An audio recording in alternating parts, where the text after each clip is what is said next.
Very good morning बच्चों। आज की क्लास में हम लोग देखेंगे क्वार्टाइल्स क्या होते हैं, क्वार्टाइल्स को कैलकुलेट कैसे किया जाता है और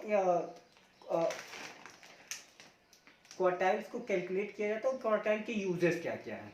तो अगर हम बात करते हैं क्वार्टाइल की, क्वार्टाइल देखिए, क्वार्टाइल जैसे कि हम मीडियन में क्या होता था, मीडियन में हम किसी भी सीरीज को जब 2 इक्वल पार्ट्स में डिवाइड करते थे तो उसको हम कहते थे मीडियन। सेम उसी तरह हम क्या करते हैं, जब हम किसी सीरीज को 4 इक्वल पार्ट्स में डिवाइड करते हैं तो वो आपका क्या कहलाता है, वो आपका कहलाता है क्वार्टाइल कहलाता है। क्वार्टाइल के रही बात कैलकुलेशन की, तो क्वार्टाइल कैलकुलेट करने का सिंपल से फॉर्मूले होते हैं, उनको हम पुट करते हैं और क्वार्टाइल की वैल्यू कैलकुलेट कर लेते हैं। हम 3 तरह के क्वार्टाइल कैलकुलेट करते हैं, Q1, Q2 एंड Q3। ये 3 क्वार्टाइल कैलकुलेट किए जाते हैं और इन पे जो बेस फॉर्मूले हैं वो हर एक सीरीज में डिफरेंट होते हैं। तो सबसे पहले हम बात करते हैं इंडिविजुअल सीरीज की। किसकी? इंडिविजुअल सीरीज की, जिसमें हमें क्या करना है, क्या क्वार्टाइल कैलकुलेट करना है। तो इंडिविजुअल सीरीज में मैंने आपको बताया था कि क्या दिया होता है, केवल और केवल एक्स गिवन होता है। सपोज करिए एक सीरीज दी गई है 3, 4, 8, 7, 12, 9, 5, ये आपकी सीरीज दी है। ये केवल x गिवन है इसलिए ये इंडिविजुअल सीरीज है। अब इसमें हमें क्वार्टाइल कैलकुलेट करना है, तो सबसे पहले हम क्या करते हैं, सीरीज को जब भी हमें, जैसे हमने मीडियन कैलकुलेट करना था, तो मीडियन कैलकुलेट करना था तो हम क्या करते थे, हम सिंपल सा सीरीज को असेंडिंग या डिसेंडिंग ऑर्डर में अरेंज करते थे। तो इसको भी हम क्या करेंगे, असेंडिंग ऑर्डर या डिसेंडिंग ऑर्डर में अरेंज करेंगे। तो हम जब इसे असेंडिंग ऑर्डर में अरेंज करेंगे तो ये आ जाएगा 3, 4, 5, 7, 8, 9, देन 12। 1, 2, 3, 4, 5, 6, 7, ये 7 वैल्यूज है। अब हमें जैसे कैलकुलेट करना है Q1 कैलकुलेट करना है, तो हमारा फॉर्मूला क्या होगा, n+1 डिवाइडेड बाई, यहाँ देखिए 4 इक्वल पार्ट हुआ, मीडियन में हम 2 पार्ट्स में डिवाइड करते थे, यहाँ हम 4 पार्ट में डिवाइड कर 4 इक्वल पार्ट्स में डिवाइड करें, इसीलिए डिवाइडेड बाई 4 करते हैं। अब डिवाइडेड बाई 4 करने के बाद ये क्या होगी, फोर्थ वैल्यू। तो यहाँ पे इस सीरीज में Q1 क्या आ जाएगा हमारा, कितने नंबर है, n मतलब नंबर ऑफ वेरिएबल्स, 1, 2, 3, 4, 5, 6, 7, 7 है, 7+1 डिवाइडेड बाई 4 वैल्यू। तो ये हमारा क्या हो जाएगा, सेकेंड वैल्यू। तो सेकेंड वैल्यू हमारी कौन सी है, सेकेंड वैल्यू हमारी 4 है। तो अगर इसमें हम Q1 की बात करते हैं तो Q1 हमारा क्या निकल के आया है, 4 निकल के आया है। अब इसी तरह हम देखते हैं Q2 क्या होगा, तो Q2 में 2 हो जाएगा यहाँ पे, और n+1 divided by 4 value. Same उसी तरह अब हम इसको कैलकुलेट करेंगे तो यहाँ पे कौन सी वैल्यू आएगी, यही हमारा हो जाएगा 7+1 डिवाइडेड बाई 4, 2 वैल्यू। अब ऐसे हम करेंगे तो ये हमारी कौन सी वैल्यू निकल के आएगी, ये है फोर्थ वैल्यू। फोर्थ वैल्यू कौन सी हो जाएगी आपकी, फोर्थ वैल्यू हो जाएगी, जब हम इसको सॉल्व करेंगे तो हमारी फोर्थ वैल्यू निकल के आएगी। सॉल्व करके हम आपको बता दे रहे हैं, देखिए 1 प्लस इतना हम करेंगे तो ये कितना आ जाएगा आपका 8, 8 इंटू 2 कितना हो जाएगा 16, 16 डिवाइडेड बाई 4 कितना आ जाएगा 4, यानी फोर्थ वैल्यू कौन सी होगी, 1, 2, 3, 4, क्या आया 7। तो आंसर हमारा सेकेंड क्वार्टाइल क्या हो गया, 7 आ गया। नेक्स्ट देखते हैं Q3 की वैल्यू कैसे कैलकुलेट करेंगे, सेम उसी तरह 3n+1 divided by 4 value. Same, अब यहाँ पे हमारा कितना आ जाएगा, ये जब हम इसको ऐसे इसी तरह सॉल्व करेंगे तो हमारी वैल्यू आएगी कौन सी, हमारी वैल्यू आएगी सिक्स्थ वैल्यू क्या है हमारी, 1, 2, 3, 4, 5, 6, तो यह हमारा हो जाएगा 9।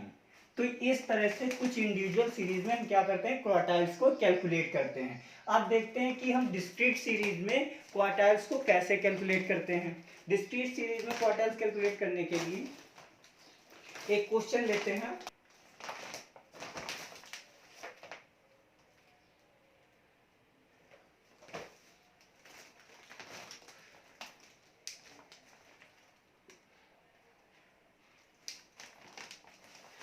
इंडिविजुअल सीरीज में क्वार्टाइल कैलकुलेट करने के बाद अब हम देखते हैं क्वार्टाइल्स को डिस्क्रीट सीरीज में कैसे कैलकुलेट करते हैं। डिस्क्रीट सीरीज में कैलकुलेट करने के लिए क्या होता है, सबसे पहले हमें, जैसे ये क्वेश्चन दिया गया, ये डिस्क्रीट सीरीज का है। डिस्क्रीट सीरीज का क्यों है, क्योंकि इसमें क्या है, x एंड f दोनों गिवन है। तो सबसे पहले इसमें क्या करेंगे, सबसे पहले हम CF कैलकुलेट करेंगे, क्या, cumulative frequency. Cumulative frequency calculate करने के लिए हम फ्रीक्वेंसीज को ऐड करते हैं, 6, 17,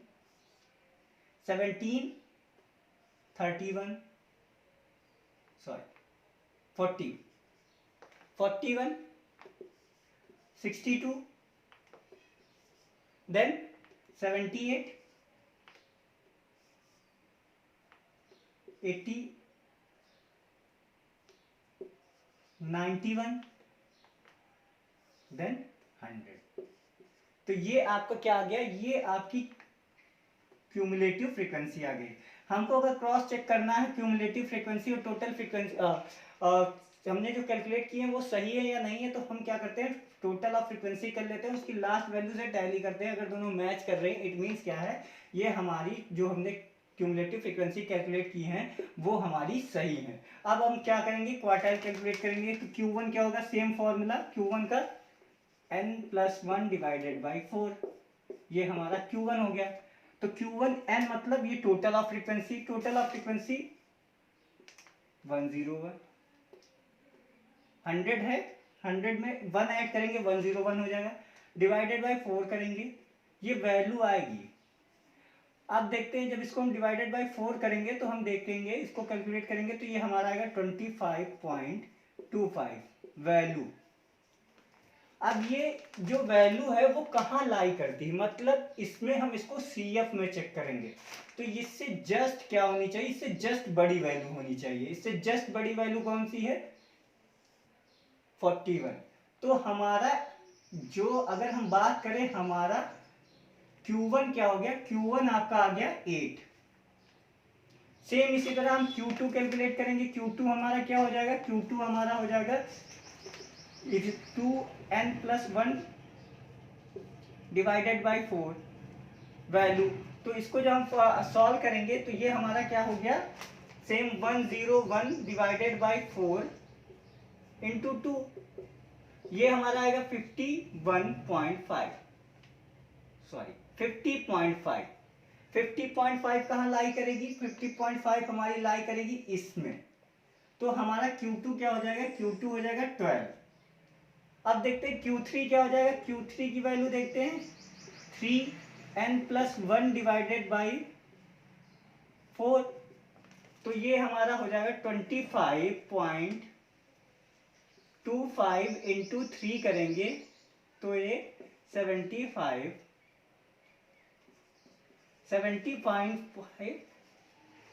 वैल्यू। अब ये वैल्यू हम देखेंगे कहाँ चेक करेंगे, हम देखेंगे ये वैल्यू हमारी लाई कर रही है 78 में। तो हमारा जो Q3 हो जाएगा, Q3 की वैल्यू हो जाएगी आपकी 18। तो कुछ इस तरह से हम क्या करते हैं, डिस्क्रीट सीरीज में क्वार्टाइल को कैलकुलेट करते हैं। एक बार मैं रिवाइज कर दूं कैसे मैंने किया। x और f गिवन है, x और f के बेसिस पे हम क्या करते हैं, हम फाइंड करते हैं। x और f गिवन होता है, हम क्यूमुलेटिव फ्रीक्वेंसी निकालते हैं। क्यूमुलेटिव फ्रीक्वेंसी कैसे निकालते हैं, फ्रीक्वेंसी का टोटल करते जाते हैं। टोटल करने के बाद हम फॉर्मूला पुट करते हैं। फॉर्मूला आपका सेम है जो फॉर्मूला हमने उसमें अप्लाई किया था, किसमें, जो फॉर्मूला हमने अप्लाई किया था इससे पहले इंडिविजुअल सीरीज में, n+1 डिवाइडेड बाई 4। तो n मतलब यहां क्या हो जाएगा, टोटल ऑफ फ्रीक्वेंसी, इसको हम क्या कहेंगे, n कहेंगे। और n यानी 100+1 101 हो गया, डिवाइडेड बाई 4 वैल्यू। जब हमने इसको सॉल्व किया तो 25.5 वैल्यू आई। इसको हमने चेक किया तो ये हमारी लाई कर रही है इस वाली फ्रीक्वेंसी में। तो ये हमारा क्या हो गया, Q1 हो गया। सेम इसी तरह Q2 Q3 और Q2 Q3 निकाला। अब अगर आपसे कहा जाए कि आप क्वार्टाइल कैलकुलेट करिए कॉन्टिन्यूअस सीरीज में, चलिए कॉन्टिन्यूअस सीरीज भी देख लेते हैं इसी के साथ।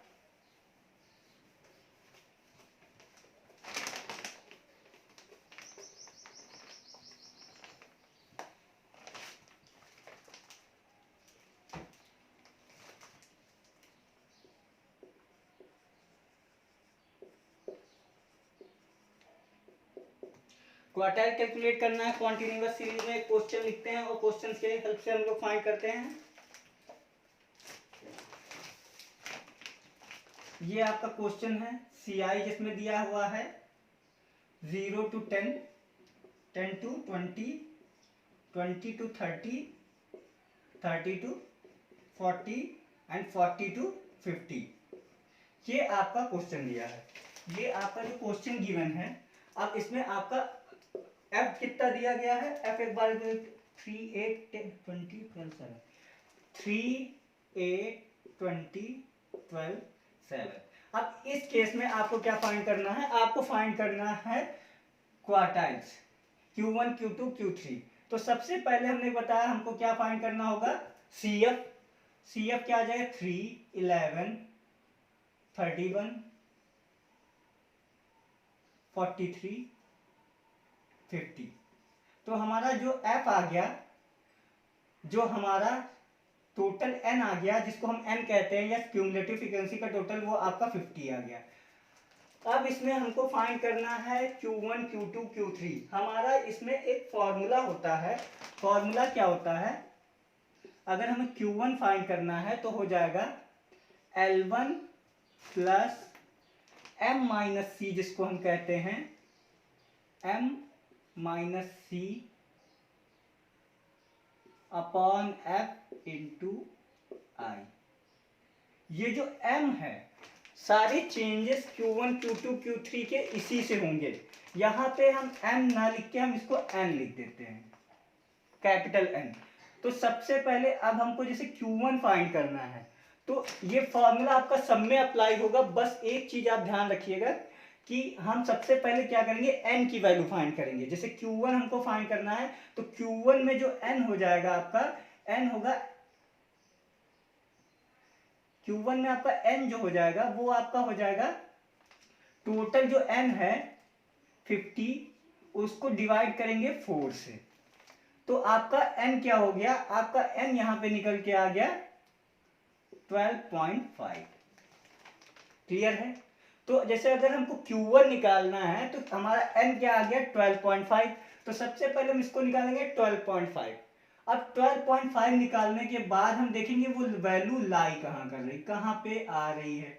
तो Q1 की जो हमारी वैल्यू है वो आपकी आ रही इसमें 12.5 है ना। 12.5 से जस्ट बड़ी वैल्यू, क्योंकि ये तो छोटी वैल्यू है, तो जस्ट बड़ी वैल्यू 31 है। अब यहां पे आते हैं, अब इस पे हम सारी चीजें लिखते हैं। तो हमारा जो इसमें F हो जाएगा ये हो जाएगा, C क्या हो जाएगा 11 हो जाएगा, I क्या हो जाएगा, I दोनों का डिफरेंस हो जाएगा 20 L1 हो जाएगा। अब Q1 फाइंड करते हैं। L1 हमारा कितना हो गया, L1 हमारा हो गया 20 प्लस हमने ये फाइंड कर लिया N डिवाइडेड बाई 4। N की वैल्यू फाइंड कर लिए, कितनी आ गई हमारी 12.5 माइनस 11 डिवाइडेड बाई F कितना है 20 है, इंटू I कितना है 10 है, ये वैल्यू है।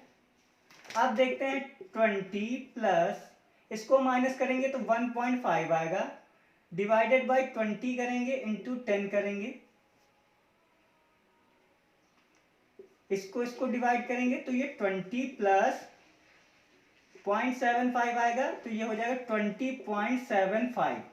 ये आपका Q1 आ गया। क्या आया, Q1 आया। फिर से एक बार देखते हैं कैसे किया मैंने। सबसे पहले हम इस फॉर्मूले में जो हमको चाहिए Q1 है, Q1 फाइंड करना है तो N की वैल्यू फाइंड करेंगे। N क्या हो गया, N होगा 50, N मतलब N जो हमारा आया था टोटल ऑफ फ्रीक्वेंसी वो 50 आया था, 50 को डिवाइड किया हमने 4 से, हमारी वैल्यू आई 12.5। और जो 12.5 है वो जिस भी वैल्यू के अंदर लाई कर रही है उस पूरी रो को हम सेलेक्ट कर लेंगे और वहां पे हम लिख देंगे L1 L2 F C, ये सारी वैल्यूज को हम मार्क कर देंगे। उसके बाद हम उसके बाद हम क्या करेंगे, उसके बाद हम वैल्यूज को कैलकुलेट करेंगे फॉर्मूले पे पुट करके।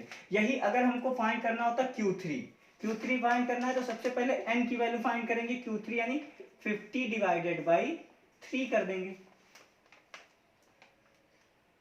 सॉरी 50 डिवाइडेड बाई 4 इंटू 3 करेंगे तो कितना आ जाएगा Q3 है ना, Q3 मैंने बताया कि Q3 में Q1 को 3 टाइम मल्टीप्लाई कर देते हैं, तो 50 डिवाइडेड बाय 4 कितना हो गया 12.5।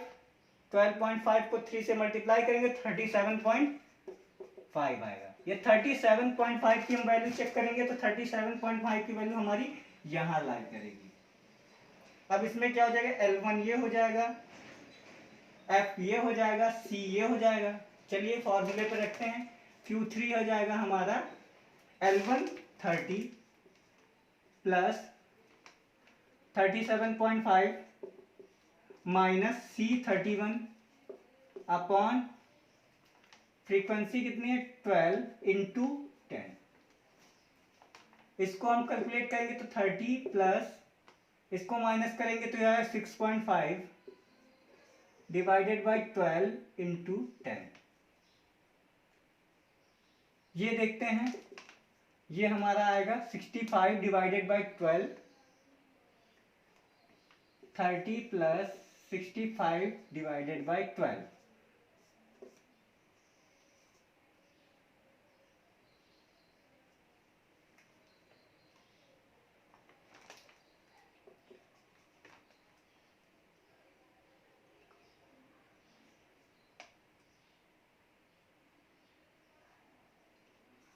कुछ इतनी वैल्यू आएगी। अब इसको हम ऐड करेंगे तो 35.416। ये आपकी वैल्यू कौन सी हो गई, ये वैल्यू हो गई आपकी Q3 की।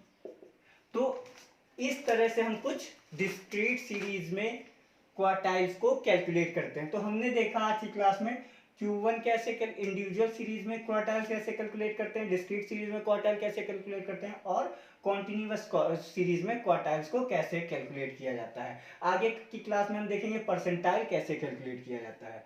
Thank you class.